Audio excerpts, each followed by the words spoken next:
Welcome back to Jinia blogs এর নতুন একটা ব্লগে তোমাদের সকলকে অনেক অনেক ওয়েলকাম। শ্রী ঠাকুরের যারা অনুগামী তারা তো অবশ্যই জানো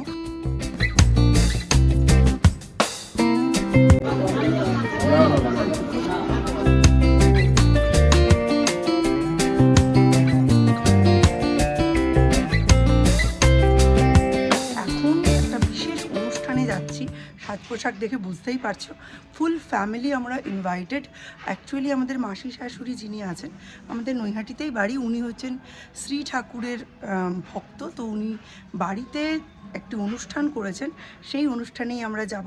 তো চলো সকলকে একটু দেখিয়ে দিই তোমাদের। এই যে একে একে সৌম্য সৌর্য সব রেডি হয়ে গেছে। কোথায় যাচ্ছিস? পুজো বাড়ি। সৌম্য এখন সেফ গেম খেলতে শিখে গেছে। কোথায় যাচ্ছিস? পুজো বাড়ি, তাই তো? কালকে পরীক্ষা তো? পরশু পরীক্ষা, মঙ্গলবার 4 তারিখ।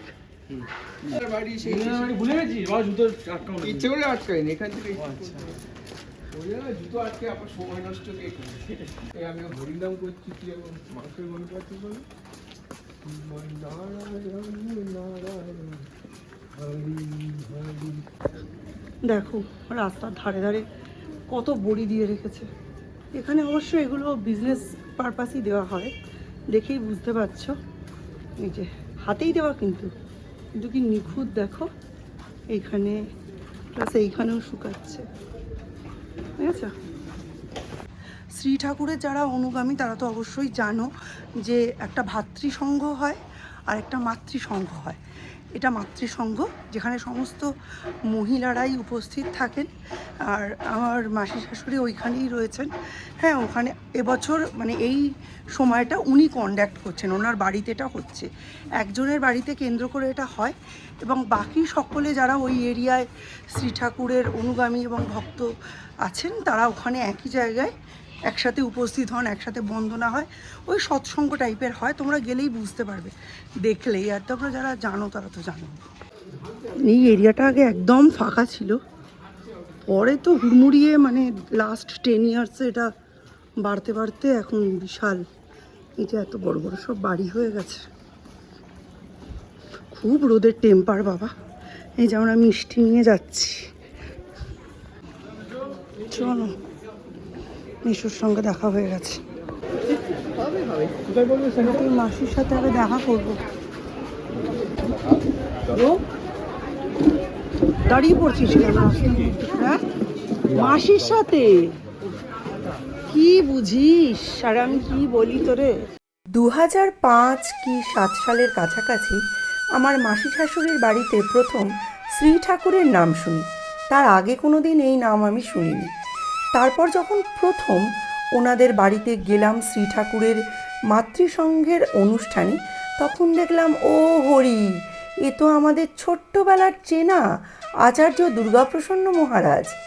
মাসিদের সঙ্গে 2005 সালে ওনার পরিচয় হলেও আমার সাথে পরিচয় 1990-91 সাল বা তার আশেপাশে।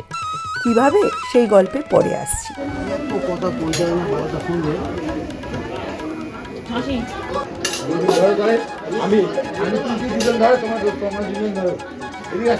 আমার মামার বাড়ি পলাশীর মাঝিপাড়ায়, এটি নদিয়া ডিস্ট্রিক্টের অন্তর্গত। এবং আমার মামার বাড়িতে যখন আমি জ্ঞানত গিয়েছিলাম 1990-91 সালে, তখন আমার বয়স এই 5 কি 5.5। তখন ওখানে আমি প্রথম একটি আশ্রমে যাই আমার মা আর মামার সঙ্গে। গিয়ে জানতে পারি এটি ওখানকারই এক মহারাজের আশ্রম, ওনার নাম আচার্য দুর্গাপ্রসন্ন মহারাজ। সেখানে গিয়ে আমি আমার মায়ের ছোটোবেলার স্কুলটি দেখি। দুই দিকে দুইটি স্কুল, একটি মেয়েদের জন্য এবং একটি ছেলেদের জন্য। পলাশীর দুইটি অবৈতনিক স্কুল, সরকারি স্কুল আচার্য দুর্গাপ্রসন্ন মহারাজের নামে, যেখানে আমার মা পড়তেন মেয়েদের স্কুলে, আমার মামা পড়তেন ছেলেদের স্কুলটায়। এবারে মজার কথা হলো এর সাথে একটা খুব মিষ্টি গল্প জড়িত আছে। আমার মারা কিন্তু ছোট থেকে বড় হয়েছেন এই আশ্রমিক পরিবেশেই। আমার মায়ের অ্যানুয়াল পরীক্ষায়, 9ম শ্রেণীর অ্যানুয়াল পরীক্ষায় এক কথায় প্রকাশ আসে একই গুরুর শিষ্য। তোমরা সকলেই জানো একই গুরুর শিষ্যকে এক কথায় বলা হয় সতীর্থ, কিন্তু আমার মার সেটা মনেই আসেনি। মা তখন অনেক চিন্তা করে লিখেছিল গুরু ভাই, যেহেতু মারা ছোট থেকে বড় হয়েছে এই কথাগুলো শুনতে শুনতে, গুরু ভাই গুরু বোন। এই ঠাকুরই অর্থাৎ এই শ্রী ঠাকুরই হলেন আমার মায়ের পূজ্য সেই আচার্য দুর্গাপ্রসন্ন মহারাজ। দাঁড়াও, চেয়ার খালি হবে, ওনার উঠবে।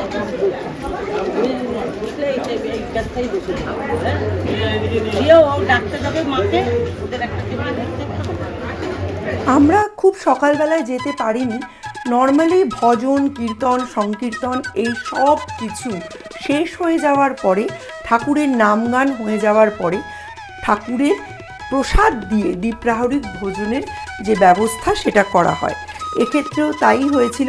প্রথমে ঠাকুরের প্রসাদ সকলকে দেওয়া হয় এবং তারপরে ছিল বাসন্তী পোলাও, ছিল বেগুনি, আলুর দম, পনিরের তরকারি, চাটনি, দুরকম মিষ্টি, এই সমস্ত কিছু ছিল।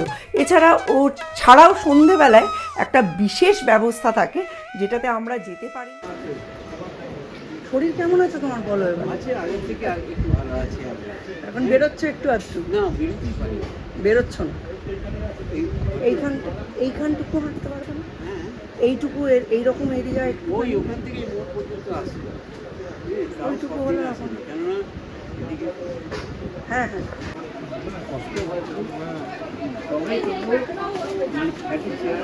অনেক দিন পরে দেখা কথা, আর এক জায়গায় থাকলেই যে দেখা হবে তা তো নয়।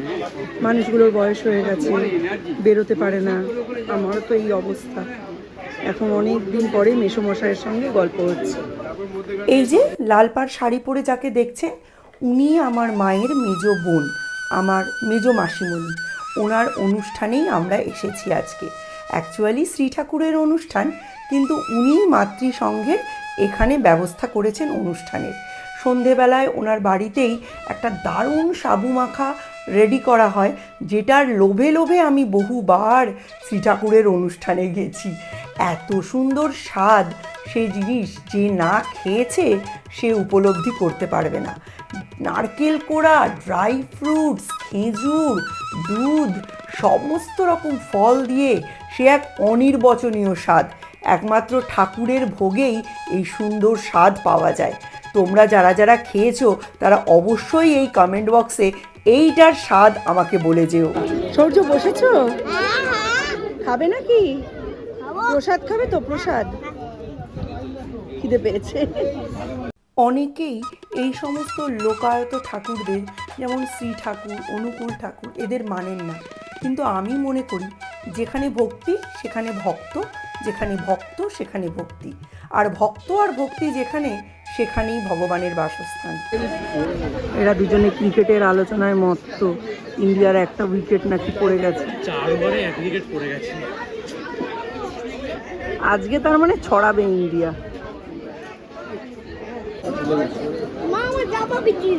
কিভাবে?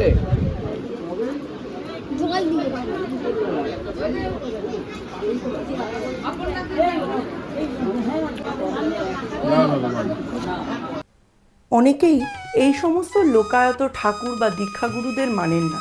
তবে আমি মনে করি সনাতনীদের মধ্যে এই রকম সৎসঙ্গ হওয়া উচিত। এখানে তো কোনো কিছুর সম্বন্ধে খারাপ কিছু প্রচার হচ্ছে না, ধর্মেরই ব্যাখ্যা, ধর্মেরই আলোচনা হচ্ছে। মানুষ কয়েকটা মুহূর্ত, কয়েকটা দিন একটু ভালো আলোচনার মধ্যে থাকতে পারছেন, নিজেদের ধর্মকে সম্মান করতে পারছেন। আমার মতে এর কোনো দ্বিতীয় অর্থ হওয়া উচিত না। সকল ধর্মেরই স্বাধীনতা আছে, সেই ধর্মের গূঢ় অর্থ অত্যন্ত সহজ সরল ভাষায় সেই ধর্মের মানুষগুলোর কাছে পৌঁছে দেওয়ার, ঠিক যেমন আমাদের সনাতনীদেরও আছে। সেই কারণে এই ধরনের সনাতনী সম্মেলন ঘরে ঘরে হওয়া উচিত বলে আমার মনে হয়।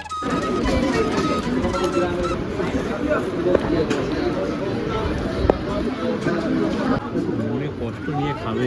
কি হয়েছে? মিষ্টি কিরকম করছে? দীপ তোমার দিকে কিভাবে তাকিয়ে আছে দেখো। মনে একটু কষ্ট নিয়ে খাবে, মাঝে মাঝে মিষ্টি খেতে হয়। নাহলে নাহলে সুগার নামক রোগটি ভয় পেয়ে যাবে, মিষ্টি খাচ্ছে না কেন?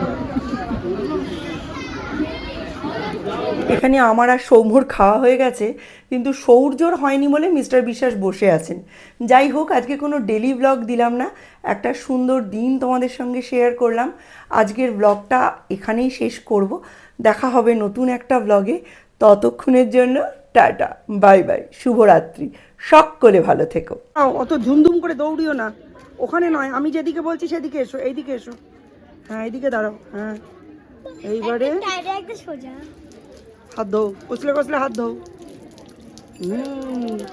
দেখেছিস জলের চাপে ঘাড় কেমন বেঁকে গেছে? মুখটা ভালো করে মোছো। আরেকটা হাতে ধরো। আচ্ছা, এবার মুখটা ভালো করে কষলে কষলে ধো, কুলকুচি করো। তোমরা আগে কুচকুচি করে দিই। এই ব্যবস্থাটা বেশ ভালো করেছে, সুন্দর পৌরসভা থেকে আনিয়ে নিয়েছে। বুঝে গেল? ওতে কিছু হয় না, ওর ঘাটটা বেঁকা না, তোর পায়ের ওপরই জল ফেলছে, পাটাও তো এগোস না।